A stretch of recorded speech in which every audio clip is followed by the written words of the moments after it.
Hi hello friends, എല്ലാവർക്കും മഴതോറും മുൻപേടെ വരാൻ പോകുന്ന ഒരു കിടിലൻ എപ്പിസോഡിന്റെ റിവ്യൂയിലേക്ക് സ്വാഗതം. അപ്പൊ നമ്മുടെ റിവ്യൂ ആദ്യമായിട്ട് ആരെങ്കിലും കാണുന്നുണ്ടെങ്കിൽ വീഡിയോ ഇഷ്ടമാണെന്ന് വെച്ചാൽ ഒന്ന് ലൈക്കും ഹൈപ്പും ചെയ്ത് സപ്പോർട്ട് ചെയ്യാം. അങ്ങനെ വൈജ നെടുമ്പുരയ്ക്കൽ വീട്ടിൽ നിന്ന് വീണ്ടും ഒരു പടിയിറക്കം നടത്തുകയാണ് കേട്ടോ. നേരെ പോകുന്നത് തന്നെ കൈതക്കൽ മാളിക വീട്ടിലേക്കായിരിക്കും.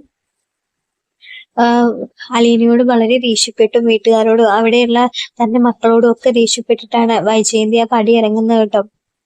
അലീനയ്ക്ക് അത് ഭയങ്കര വിഷമാവുന്നുണ്ട്. താൻ കാരണം തന്റെ സ്വന്തം അമ്മ അവരുടെ കുടുംബത്തിനെ ഉപേക്ഷിച്ച് പോവേണ്ടി വരുന്ന അവസ്ഥ, അതിനൊരു കാരണക്കാരി ഞാനാണ് എന്നുള്ള കുറ്റബോധം അലീനയുടെ മനസ്സിൽ എപ്പോഴും ഉണ്ട് കേട്ടോ. അലീനയ്ക്ക് അത് വല്ലാണ്ട് വിഷമിക്കുന്നുണ്ട്. തുറന്നു പറയാൻ പറ്റുന്നില്ല ഞാൻ അമ്മയുടെ മകളാണ് എന്നുള്ള കാര്യം. ഒരിക്കലും അലീനയ്ക്ക് വൈജയോട് തുറന്നു പറയാൻ പറ്റുന്നില്ല. ആ അമ്മയുടെ സ്നേഹവും വാത്സല്യവും ഒന്നും അനുഭവിച്ചറിയാനോ ഒന്നും പറ്റാതിരിക്കുമ്പോൾ അത് അലീനയ്ക്ക് ഭയങ്കര വിഷമാണ് കേട്ടോ. അലീനയെ ആ വീട്ടിലെല്ലാവരും സ്നേഹിക്കുകയും പരിശീലിക്കുകയും അവളെ പുകഴ്ത്തി പറയുകയും അവളെ ചെയ്ത കാര്യങ്ങൾ വീണ്ടും വീണ്ടും വൈജയ്ക്ക് മുന്നിൽ എടുത്തു പറയുകയൊക്കെ ചെയ്യുന്നതാണ് വൈജയെ കൂടുതൽ പ്രകോപിപ്പിക്കുകയും ആ വീട്ടിൽ നിന്ന് ഉടൻ തന്നെ ഇറങ്ങി പോരണം എന്ന ചിന്താഗതിയിലേക്ക് വൈജയെ എത്തിക്കുന്നത്. അങ്ങനെ വൈജ കൈതക്കൽ മാളിക വീട്ടിലേക്ക് പോകുന്നുണ്ട്. അവിടെ ഇതിനും വലിയ പ്രശ്നങ്ങളാണല്ലോ. അലീന പുറത്തിറക്കാൻ പറ്റാത്ത ദേഷ്യത്തിലാണ് കമൽ ഉണ്ടായിരിക്കുക കേട്ടോ. ആ സമയത്താണ് അവിടേക്ക് വൈജ കയറി ചെല്ലുന്നതും ഈ വീട് ഭാഗമൊന്നും വെച്ചിട്ടില്ലല്ലോ, അതുകൊണ്ട് തന്നെ ഇവിടെ എനിക്ക് താമസിച്ചു പറ്റുള്ളൂ. ശിവേട്ടനും ഗംഗേട്ടനും കൂടിയാണ് അന്ന് എന്നെ ആ വീട്ടിലേക്ക് കൊണ്ടുവച്ചെന്നാക്കിയത്. ഞാൻ അവിടെ ജീവശവമായിട്ടാണ് ജീവിക്കുന്നത്. എന്നെ അവിടെ ആരും നോക്കുന്നില്ല, ആരും മൈൻഡ് പോലും ചെയ്യുന്നില്ല. അങ്ങനെ ഒരാൾ അവിടെ ഉണ്ടോ എന്ന് പോലും ആരും അന്വേഷിക്കുന്നില്ല. എല്ലാവർക്കും അലീന മതി. എല്ലാവരെയും ആ പിഴച്ചോളെ കയ്യിലെടുത്ത് വെച്ചിരിക്കുകയാണ്. ഞാൻ ഇതിന് മാത്രം എല്ലാവരോടും എന്ത് തെറ്റാ ചെയ്തത്?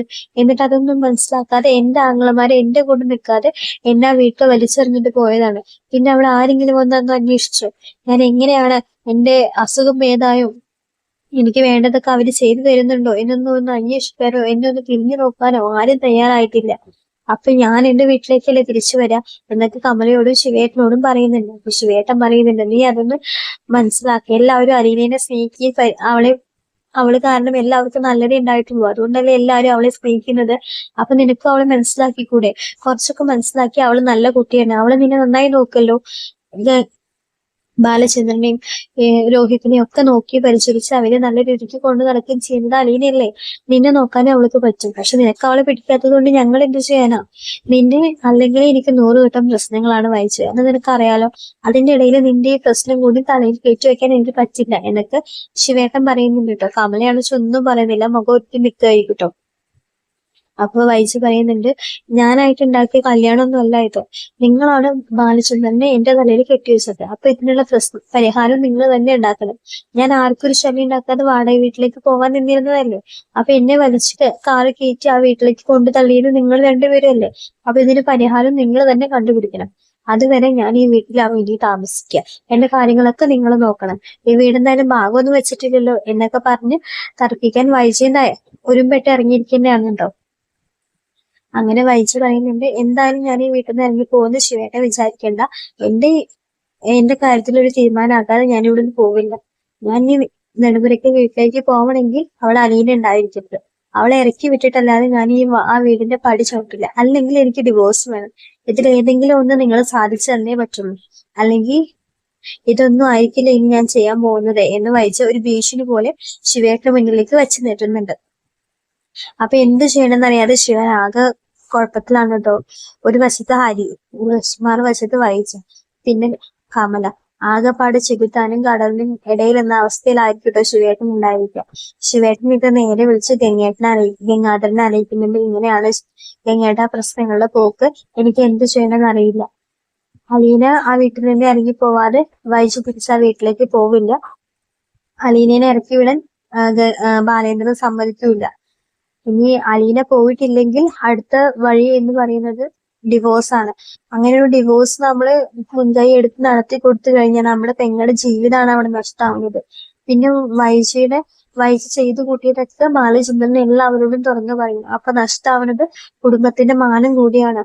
വൈജയുടെ അവൾ ഇത്രയും കാലം കൊണ്ടു നടന്ന അവളുടെ ക്യാരക്ടർ പോലും അവൾക്ക് നഷ്ടമാവും. അവളുടെ മക്കൾ പോലും അവളെ വെറുക്കും. ഇതൊക്കെ ഞാൻ എങ്ങനെ അവളെ ഒന്നും പറഞ്ഞ് മനസ്സിലാക്കുകയായിട്ടാ എനിക്കറിയില്ല. എന്റെ തല പുകയാണ്. അല്ലെങ്കിൽ 100 കൂട്ടം പ്രശ്നങ്ങൾക്കിടയിലാണ് ഞാനെന്ന് ഗംഗേട്ടൻ നന്നായിട്ട് അറിയാലോ. ഗംഗേട്ടൻ ഒന്നുകൂടി വരണം.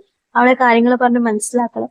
എങ്ങനെയെങ്കിലും ഇതൊന്ന് തീർത്തു തരണം, എനിക്കിനി വയ്യ എന്ന് പറഞ്ഞ് ശിവനാകെ കുഴയുന്നുണ്ട് കേട്ടോ. അപ്പൊ ഗംഗാധരൻ പറയുന്നുണ്ട്, 100 പ്രശ്നങ്ങളുടെ ഇടയിൽ ഇനി ഞാനും ജീവിക്കുന്നുണ്ട്, പക്ഷെ ഇത് വല്ലാത്തൊരു പ്രശ്നമായിരുന്നു. എന്തായാലും ഇതിനൊരു അവസാനം ഉണ്ടായേ പറ്റുള്ളൂ. അത് ഒന്നെങ്കിൽ ഡിവോഴ്സിലും രണ്ടായാലും അത് ഡിവോഴ്സിൽ തന്നെ ഇട്ട് നിൽക്കുള്ളൂ. അല്ലാതെ അലീനയെ പറഞ്ഞയക്കാൻ ബാലചന്ദ്രൻ എന്തായാലും തയ്യാറാവില്ല. അലീന ഇപ്പൊ മക്കളെ 3 പേരായിട്ട് നല്ല കൂട്ടായ സ്ഥിതിക്ക് ഒരിക്കലും ആ മക്കൾ പോലും അവളെ അവിടെ പറഞ്ഞയക്കാൻ സമ്മതിക്കില്ല.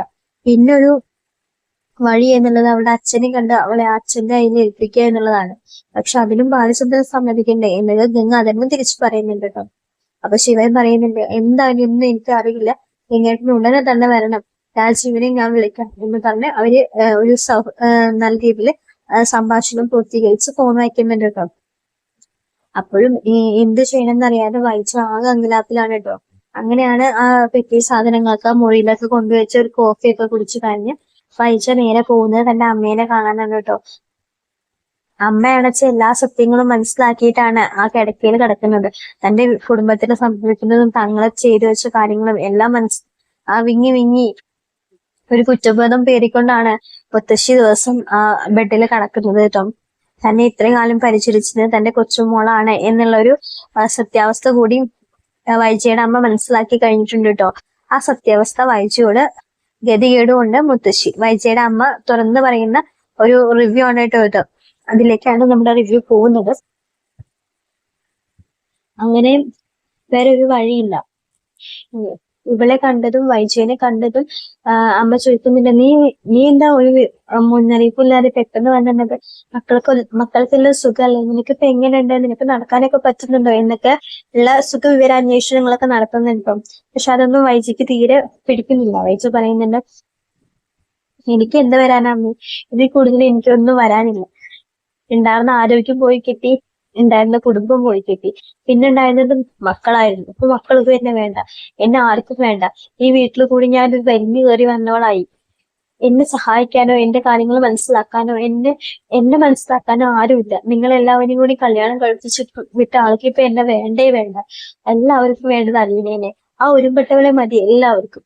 ഇതിനൊക്കെ മാത്രം ഞാൻ എന്താ ചെയ്തതാണ് എന്നൊക്കെ പറഞ്ഞാൽ വൈജ കരയാൻ തുടങ്ങുന്നില്ല കേട്ടോ. ആ പേഴ്ചവളെ മതി എല്ലാവർക്കും, എല്ലാവരെയും അവള് കയ്യിലെടുത്ത് വെച്ചിരിക്കുക. ഇവിടെ ശിവേട്ടനും ഗംഗേട്ടനും ഒന്നും ഞാൻ പറയുന്നത് കേൾക്കുന്നില്ല. ഞാനൊരു വാടക വീട്ടിൽ സോയിലായിട്ട് മാറാന്ന് വിചാരിച്ചത്, അതിന് പോലും അവരെന്നെ സമ്മതിച്ചില്ല. എന്നെ ആ വീട്ടിൽ കൊണ്ട് തള്ളിയിട്ടിട്ട് അവിടെ എന്നെ ആരും നോക്കുന്നില്ല. എല്ലാവർക്കും അലീനേനെ മതി. എന്റെ മക്കൾ പോലും ഇപ്പൊ എന്റെ അടുത്തേക്ക് വരുന്നില്ല, എന്നെ അവര് പോലും മനസ്സിലാക്കുന്നില്ല എന്നൊക്കെ പറഞ്ഞ് വൈജയുടെ വിഷമങ്ങള് അമ്മയായിട്ട് പറയുന്നുണ്ട്. അമ്മയ്ക്ക് എന്ത് പറയണമെന്ന് അറിയില്ല കേട്ടോ.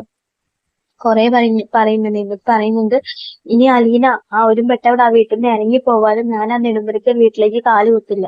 ഇനി ബാലചന്ദ്രന്റെ ഭാര്യയായിട്ട് ഇരിക്കണം എന്നൊന്നും, എന്റെ മക്കളുടെ അമ്മയായിട്ട് ഇരിക്കണം എന്നൊന്നും എനിക്ക് ആഗ്രഹമില്ല. എന്നെ വേണ്ടാത്തവരെ എനിക്ക് വേണ്ട. ഞാൻ പറയുന്ന എന്റെ വാക്കുകൾക്ക് വില നൽകാത്ത ആ കുടുംബത്തിൽ നിൽക്കുന്നത് എനിക്ക് തീരെ ഇഷ്ടമല്ല, തീരെ താല്പര്യമില്ല. അതുകൊണ്ട് തന്നെ ഞാൻ ഡിവോഴ്സിന് പോകാൻ തന്നെ തീരുമാനിച്ചു. ഒന്നെങ്കിൽ എന്റെ സഹോദരങ്ങളെ, എന്റെ ഏട്ടന്മാരെ എനിക്ക് ഡിവോഴ്സ് മേടിച്ചിരട്ടെ, അല്ലെങ്കിൽ അലീനേനെ പിടിച്ച് ആ വീട്ടിൽ നിന്ന് പുറത്താക്കട്ടെ. ഇതിലേതെങ്കിലും ഒന്ന് അവര് ചെയ്യാതെ ഞാൻ ഇനി ആ വീട്ടിലേക്കില്ല, അല്ലെങ്കിൽ ചെയ്യേണ്ടത് എന്താണെന്ന് എനിക്ക് അറിയാം എന്നൊക്കെ പറഞ്ഞ് വൈജു പറയാൻ തുടങ്ങി. മുത്തശ്ശി ഗതികേടുകൊണ്ട് പറയുന്നുണ്ട്, നീ അലീന ആരാണെന്ന് മനസ്സിലാക്കാതെയാണ് മോളെ നീ പെരുമാറുന്നത്. നീ ഒന്ന് അടങ്ങ്, നീ അവളെ അഡ്ജസ്റ്റ് ചെയ്ത് പോവോ. അവള് നിനക്കൊരു ദ്രോഹം ചെയ്യുന്നില്ലല്ലോ, എല്ലാവരും അവള് നന്നായി നോക്കുന്നില്ലേ, എല്ലാവർക്കും വേണ്ടതൊക്കെ അവള് ചെയ്തു കൊടുക്കുന്നില്ലേ. പിന്നെ എന്തിനാ നീ ഇങ്ങനെ വാശി പിടിക്കുന്നത്? നിന്റെ പിടിവാശിയാണ് കുറെ പ്രശ്നങ്ങൾക്ക് കാരണം. നീ അതൊക്കെ ഒന്ന് ഒതുക്ക്, നീ മറ്റുള്ളവരുടെ മനസ്സും കൂടി മനസ്സിലാക്കുക എന്നൊക്കെ പറയുമ്പോൾ വൈജ പറയുന്നുണ്ട്, അമ്മയ്ക്കും എന്നെ മനസ്സിലാവുന്നില്ല, എല്ലാവർക്കും അവളെ മതി, എല്ലാവരെയും അവൾ കയ്യിലെടുത്ത് വെച്ചിരിക്കുകയാണെന്ന് പറയുമ്പോൾ ഉദ്ദേശിക്കുന്നില്ല. ആരെയും അവള് കയ്യിലെടുത്ത് വെച്ചിട്ടില്ല. അവളെല്ലാരെയും സ്നേഹിക്കല്ലേ ചെയ്യുന്നുള്ളൂ. ആ സ്നേഹത്തിലാണ് എല്ലാരും വീണു പോകുന്നത്.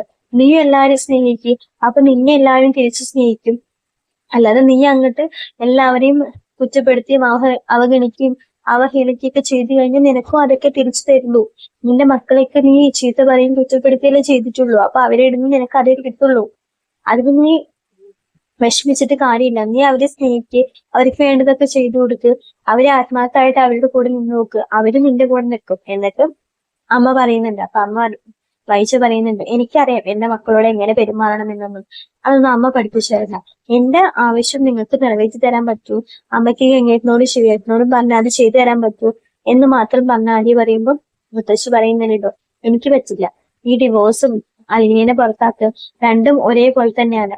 നിന്റെ ജീവിതം നീ ഇല്ലാണ്ടാക്കി കൊണ്ടിരിക്കുന്നത്. അവൾ ആരാന്ന് വെച്ചിട്ടാണ് നീ ഇതൊക്കെ ചെയ്തു കൂട്ടുന്നത്? അതൊക്കെ നിനക്ക് തന്നെ വിഷമിക്കാനുള്ള കാരണങ്ങളാണ് കേട്ടോ. നിന്റെ സ്വന്തം ഇഷ്ടപ്രകാരം നീ പലതും നിന്റെ ജീവിതത്തിൽ ചെയ്തു വെച്ചിട്ടുണ്ട്. അതിന്റെയൊക്കെ എന്താണ് നീ ഇപ്പൊ അനുഭവിച്ചുകൊണ്ടിരിക്കുന്നത്. അത് കാരണമാണ് നിന്റെ ജീവിതം ഇപ്പൊ ഇങ്ങനെ ആയിപ്പോയത് എന്നൊക്കെ പറഞ്ഞ് മുത്തശ്ശി എല്ലാം പറയാൻ തുടങ്ങുകയാണ് കേട്ടോ. അപ്പൊ വൈജിക്ക് പലതും ആദ്യം മനസ്സിലാവുന്നില്ല കേട്ടോ. പിന്നീട് പറയുന്നുണ്ട്, അലീന നിങ്ങളുടെ ബാലചന്ദ്രന്റെ ആരുമല്ല, ബാലചന്ദ്രൻ അവളുടെ അച്ഛനും അല്ല എന്ന് പറയുമ്പോൾ വൈജ പറയുന്നുണ്ട്, അതൊക്കെ എനിക്ക് എന്നും അറിയേണ്ട കാര്യമുള്ളൂ. ബാലചന്ദ്രൻ അവളെ വെച്ചുകൊണ്ടിരിക്കുകയാണ്, അല്ലാതെ ബാലചന്ദ്രന്റെ മകളൊന്നുമല്ല. ബാലചന്ദ്രൻ അങ്ങനെ ഒരു മകൾ ഉണ്ടാവാനുള്ള സാധ്യതയില്ല എന്ന് വൈജ പറയുമ്പോൾ മുത്തശ്ശി പറയുന്നുണ്ട്, നിന്റെ നാവ് അടക്കി വെച്ചു, നീ വായി തോന്നിയതൊക്കെ വിളിച്ചു പറയും. ബാലചന്ദ്രന്റെ മകളല്ലെങ്കിൽ മകളെ പോലെയല്ലേ അവൾ അവരെ നോക്കുന്നത്. മകളല്ലെങ്കിലും മകള് തന്നെയാണ് അവൾക്ക്. അവളുടെ അച്ഛൻ ആരാന്ന് വെച്ചിട്ട് നിനക്കറിയും. നിന്റെ ഗംഗാധരയുടെ കൂടെ സബോർഡിനേറ്റ് ആയിട്ടുണ്ടായിരുന്ന സ്റ്റാൻലി, അയാളാണ് അവളുടെ അച്ഛൻ. അപ്പൊ അവളുടെ അമ്മ ആരാന്ന് ഞാൻ പറഞ്ഞു തരണ്ടല്ലോ എന്നും പറഞ്ഞ് മുത്തശ്ശി എല്ലാ കാര്യങ്ങളും വൈജയ്ക്ക് മുന്നിൽ പറയുന്നുണ്ട്, തുറന്നു പറയുന്നുണ്ട്. ഒരു എങ്ങനെയെങ്കിലും തന്റെ മകളുടെ ജീവിതം എന്തായാലും നശിച്ചു, ഇനി നശിക്കുകയാണെങ്കിൽ നശിച്ചോട്ടെ, എങ്കിലും സത്യം അവളെ മനസ്സിലാക്കണം എന്നുള്ള ഒരു തിരിച്ചറിവ് മുത്തശ്ശിക്ക് വരുന്നതുകൊണ്ട് തന്നെ മുത്തശ്ശി എല്ലാം വൈജയോട് പറയുന്നുണ്ട്. അതൊക്കെ കേട്ട് ആകെ ഒരു ബിംബം പോലെ തരിച്ചു നിൽക്കാനിട്ട് വൈജ എന്ത് ചെയ്യണമെന്നോ മറുപടി പറയണമെന്നോ അറിയാതെ. തന്റെ മകളെയാണ് താൻ ഇത്രയും കാലം ഉപദ്രവിച്ചതും കുറ്റപ്പെടുത്തിയതും അവഗണിച്ചതും ഇറക്കി വിടാൻ നോക്കിയതും ഒക്കെ തന്റെ മകളെയാണ്. പക്ഷെ മകളെയാണ് എന്നുള്ള വിഷമവും തന്റെ പൂർവ്വകാലം തന്റെ മക്കളടക്കം എല്ലാവരും മനസ്സിലാക്കിക്കൊണ്ടിരിക്കുന്നു എന്നുള്ളൊരു വിഷമമൊക്കെ വൈജയുടെ മനസ്സിലുണ്ടാവട്ടോ. എന്ത് ചെയ്യണമെന്ന് അറിയാതെ ആകെ മരവിച്ച് തന്റെ രണ്ട് കണ്ണും പൊത്തി പിടിച്ച് കരയുന്ന വൈജയനെ കാണിക്കുന്നുണ്ട് കേട്ടോ. അത് വൈജയുടെ അമ്മയ്ക്കും ഒരുപാട് വിഷമാവുന്നുണ്ട്. പക്ഷെ തന്റെ മകള് സത്യം മനസ്സിലാക്കി ഇനിയെങ്കിലും സംയമനം പാലിച്ചു പെരുമാറും, തന്റെ കുടുംബം മുന്നോട്ട് പോട്ടെ എന്ന് വിചാരിച്ചു, ഒന്ന് ഒതുങ്ങും എന്ന് വിചാരിച്ചിട്ടാണ് മുത്തശ്ശി അതൊക്കെ പറയുന്നത് കേട്ടോ. അപ്പൊ ഇതൊക്കെ വരാൻ പോകുന്ന എപ്പിസോഡാണ്. പക്ഷെ ഇത് അലീന തന്റെ മകളാണെന്ന് സത്യം തിരിച്ചറിയുമ്പോൾ വൈജയ്ക്ക് അലീനോട് സ്നേഹം കൂടുകയാണ്. അതിനോടൊപ്പം തന്നെ അതെല്ലാവരും മനസ്സിലാക്കുന്ന ഭാഗങ്ങളൊക്കെ വരാൻ പോകുന്നുണ്ട്. വീഡിയോ ഇഷ്ടമാണെന്ന് വെച്ചാൽ എല്ലാവരും ലൈക്ക് ചെയ്യണം, സബ്സ്ക്രൈബ് ചെയ്യണം. Thank you.